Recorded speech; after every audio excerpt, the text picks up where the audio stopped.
नमस्कार, hot topic में आपका स्वागत है। मैं हूं अखिलेश शर्मा। कर्नाटक के मुख्यमंत्री के नाम पर कांग्रेस में मंथन लगातार चल रहा है। मुख्यमंत्री पद के दोनों दावेदार सिद्धरमैया और डीके शिवकुमार दिल्ली में हैं। आज शाम दोनों ने बारी बारी से कांग्रेस अध्यक्ष मल्लिकार्जुन खड़गे से मुलाकात की है। पहले डीके शिवकुमार कांग्रेस अध्यक्ष से मिले और जब बाहर आए तो वहां मौजूद मीडिया ने उनसे बात करने की कोशिश की, लेकिन डीके शिवकुमार कुछ बोले बिना आगे बढ़ गए। लेकिन सूत्रों से जो जानकारी मिली है उसके मुताबिक डीके शिवकुमार ने खड़गे के सामने मुख्यमंत्री बनने की इच्छा जाहिर की है। उनके जाने के बाद सिद्धरमैया खड़गे के घर पहुंचे। मुख्यमंत्री पद के दोनों दावेदारों से मिलने से पहले मल्लिकार्जुन खड़गे ने राहुल गांधी और केसी वेणुगोपाल के साथ अहम बैठक की और बताया जा रहा है कि डीके शिवकुमार ने खड़गे के सामने मुख्यमंत्री बनने की इच्छा जताई। हमारे सहयोगी राजीव रंजन और उमाशंकर सिंह हमारे साथ जुड़ रहे हैं। राजीव, सबसे पहले आप ही के पास आना चाहूंगा, क्या ब्रेकिंग न्यूज है आपके पास? देखिए, जो डीके शिवकुमार के करीबी लोग हैं वो साफ तौर पर दो तीन बातें कह रहे हैं कि अगर आप हमें मुख्यमंत्री नहीं बनाते हैं तो मैं साधारण विधायक के तौर पर काम करने को तैयार हूं। यानी वो डिप्टी चीफ मिनिस्टर पद लेने को तैयार नहीं है। सिद्धरमैया के बारे में साफ तौर पर कहें कि जब से वो पार्टी में आए हमेशा जो है वो पावर में रहे, चाहे वो एलओपी बन के रहे हो या फिर मुख्यमंत्री बन के रहे हो। उन्होंने खड़गे को लेकर साफ तौर पर कहा कि जब एक वक्त ऐसा था कि जब पार्टी आपको जो है वहाँ का कर्नाटक का मुख्यमंत्री बनाना चाहती थी, उस समय भी सिद्धरमैया अड़ गए और वो कर्नाटक का खुद मुख्यमंत्री बने। तो ऐसे हालात में आप अगर हमें नहीं चुनते हैं तो सिद्धरमैया को भी कम से कम मत चुनिए। डीके शिवकुमार ने यह भी कहा कि खड़गे जी, अगर आप मुख्यमंत्री बनना कर्नाटक का तो हमें इसमें कोई आपत्ति नहीं है। तो साफ तौर पर डीके शिवकुमार ने अपनी दावेदारी नहीं छोड़े हुए हैं, अभी भी अड़े हुए हैं। उनका ये कहना है कि उनके नेतृत्व में कांग्रेस को इतनी बड़ी जीत मिली है और लगातार कांग्रेस के प्रति वफादार रहे, हर मौके पर जो कांग्रेस के साथ खड़े रहे, तो इस कारण वफादारी का इनाम उन्हें मिलना चाहिए और मुख्यमंत्री का पद उन्हें ही मिलना चाहिए।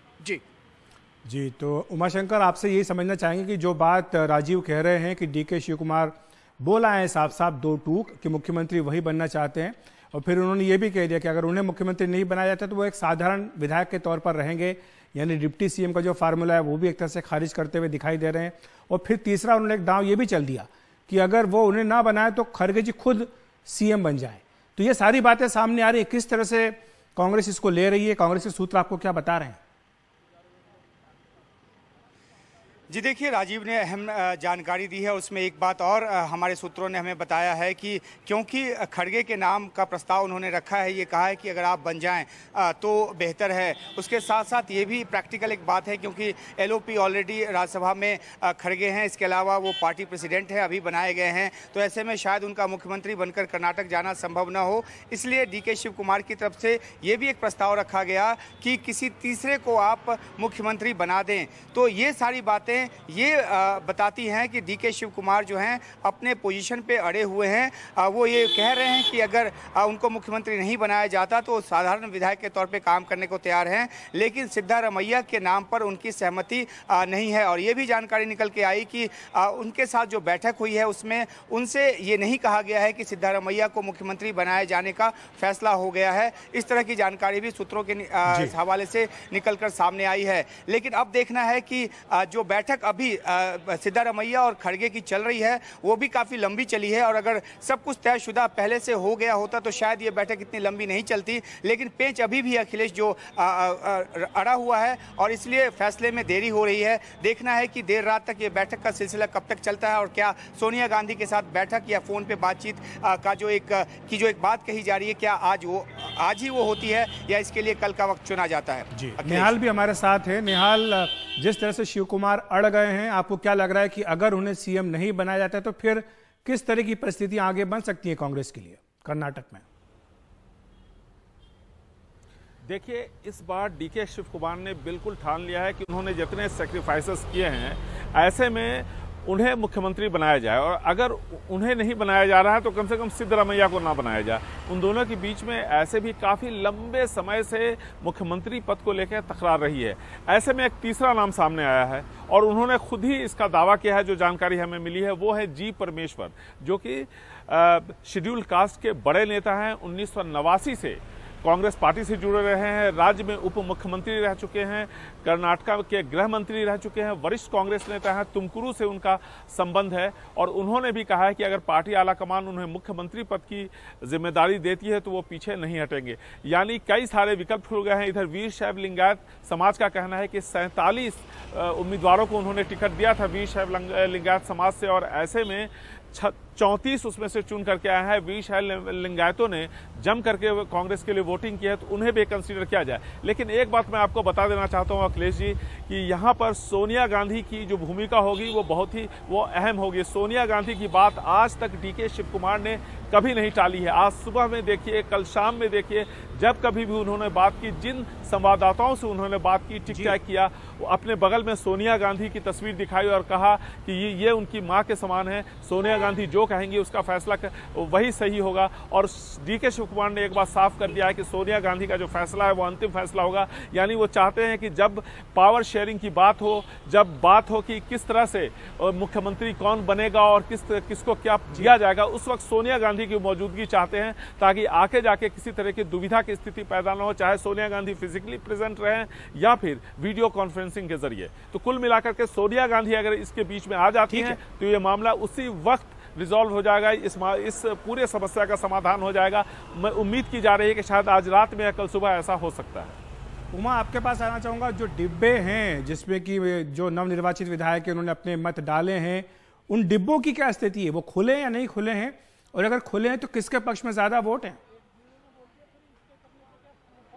जी देखिए, कल रात को ये बात हमने जाननी चाहिए थी। जो राज्य के प्रभारी हैं रणदीप सिंह सुरजेवाला, उनका ये कहना था कि 3 जो पर्यवेक्षक हैं, सुशील कुमार सिंधे, दीपक बावरिया और जितेंद्र सिंह, उनके अलावा मल्लिकार्जुन खड़गे अध्यक्ष के तौर पे जब उनको ये रिपोर्ट दी गई तो इन्हीं 4 लोगों के बीच ये जानकारी है। और जाहिर सी बात है कि जब आज बैठक हुई तो वही रिपोर्ट जो है राहुल गांधी के साथ भी शेयर किया गया होगा और सोनिया गांधी को भी इस बात की इत्तला दी गई होगी। जो इंप्रेशन सिद्धारमैया खेमे की तरफ से दिया जा रहा है, हालांकि उसका आधार क्या है ये नहीं बताया गया है, लेकिन वो ये मान के चल रहे हैं कि ज़्यादातर जो विधायक हैं वो उनके साथ हैं। जबकि डीके शिव कुमार का खेमा ये कहता है कि जब चुनाव हो रहा था तो जितने भी तरह के संसाधन, चाहे वो मैन पावर के रूप में हो या पैसे के रूप में हो, जो चुनाव प्रचार में खर्च होते हैं, वो डीके शिव कुमार की तरफ से प्रोवाइड किया गया और तकरीबन तमाम जो उम्मीदवार हैं उनको प्रोवाइड किया गया। तो उनके खेमे की तरफ से ये बात उठती है कि आखिरकार जिन्होंने हमसे सहयोग लिया हो वो गुप्त मतदान में कैसे सिद्धारमैया के साथ जा सकते हैं। तो ये मामला थोड़ा पेचीदा है। हमारे पास इस बात की बिल्कुल इत्तला नहीं है कि किसके पास कितना नंबर है, लेकिन इतना ज़रूर है कि जो एक भाव दिया गया उसमें कहा गया कि सिद्धारमैया फ्रंट रनर हैं। लेकिन अब जिस तरीके की बात निकलकर डीके शिव कुमार के खेमे से निकलकर सामने आ रही है उसमें पेच फंसा हुआ लग रहा है। बिल्कुल, उन्होंने ये जो सूत्रों के हवाले से जानकारी आ रही है कि डीके शिव कुमार ने मल्लिकार्जुन खड़गे से बिल्कुल मिलने के बाद ये नहीं कहा कि उन्हें यह बताया गया है कि सिद्धारमैया का नाम जो है उसको अंतिम रूप दे दिया गया। बहरहाल आप तीनों का बहुत बहुत शुक्रिया हमारे साथ जुड़ने के लिए। हॉट टॉपिक में वक्त है एक ब्रेक का।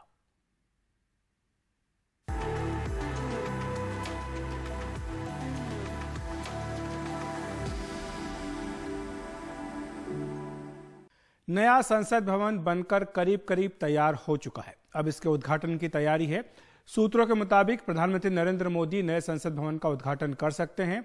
ये उद्घाटन मई के आखिरी सप्ताह में होने की बात कही जा रही है। हालांकि अभी तक इस पर आधिकारिक पुष्टि नहीं की गई है, न ही आधिकारिक तौर पर कोई तारीख बताई गई है। और आपको बता दें कि पीएम मोदी ने 10 दिसंबर 2022 को नए संसद भवन का शिलान्यास किया था। 30 मार्च को, इस साल 30 मार्च को पीएम मोदी संसद भवन का उन्होंने निरीक्षण भी किया था कि काम की प्रगति क्या है। और पीएम मोदी ने वहां पर नए संसद भवन के काम का जायजा लिया था। साथ ही जो कर्मचारी, जिन्होंने मजदूर जो काम कर रहे थे, इसमें उनसे भी बातचीत की थी। अब मोदी सरकार के 9 साल पूरे होने जा रहे हैं, इस महीने के अंत में है और तब उद्घाटन की तैयारी है, इस तरह की बात सूत्र कह रहे हैं। आपको बताएं कि पहली बार 26 मई 2014 को नरेंद्र मोदी ने प्रधानमंत्री पद की शपथ ली थी और दूसरा कार्यकाल जो उनका है वो 30 मई 2019 को शुरू हुआ था। तो इसी दरमियान कहा जा रहा है कि किसी दिन वो उद्घाटन कर सकते हैं। हालांकि अभी तक इस पर औपचारिक कोई बात नहीं बताई गई है सरकार की ओर से। नया संसद भवन किस तरह से दिखता है, एक बार इस पर नजर डाल लेते हैं। ये त्रिकोणीय आकार का है। पिछला जो अभी मौजूदा है वो गोल है, लेकिन ये त्रिकोणीय आकार का बनाया गया है। करीब 64,500 वर्ग मीटर क्षेत्र में 4 मंजिला इमारत बनाई गई है। तो काफी बड़ा एरिया इसका है। मौजूदा संसद भवन की तुलना में। नए संसद भवन में 3 मुख्य द्वार हैं। इनके नाम रखे गए हैं ज्ञान द्वार, शक्ति द्वार, कर्म द्वार। सांसदों, वीआईपी और आगंतुकों के लिए अलग अलग द्वार रखे गए हैं। ये व्यवस्था यहाँ पर की गई है। नए संसद भवन में 1224 सांसद बैठ सकते हैं। लोकतांत्रिक विरासत को दिखाने के लिए यहाँ पर संविधान हॉल भी एक बनाया गया है और साथ ही एक लाइब्रेरी, एक कॉन्फ्रेंस रूम और भोजन कक्ष भी नए संसद भवन में होगा। आधुनिक संचार सुविधाओं से लैस है। नए संसद भवन में सुरक्षा के हाईटेक इंतजाम किए गए हैं। दिव्यांगों के अनुकूल बनाया गया है नया संसद भवन। साथ ही नए संसद भवन के लिए मार्शल और कर्मचारियों की नई यूनिफॉर्म भी होगी, जिसे NIFT ने डिजाइन किया है। तो ये एक तरह से आप कह सकते हैं कि ये पूरी झांकी नए संसद भवन की है, जो जल्दी ही बताया जा रहा है कि देश के सामने होगा। और नया संसद भवन लगभग तैयार हो चुका है। इसके बारे में ये कहा गया कि आने वाले समय की जरूरतों के अनुसार इसे बनाया गया है, क्योंकि 2026 में डिलिमिटेशन होना है, जिसके बाद लोकसभा और राज्यसभा की दोनों की सीटें बढ़ेंगी, यानी सांसदों की संख्या बढ़ेगी। और जो वर्तमान संसद भवन है उसमें इतने सांसदों के बैठने की जगह नहीं होगी, इसीलिए इसको बड़ा रूप दिया गया है, नया बनाया गया है।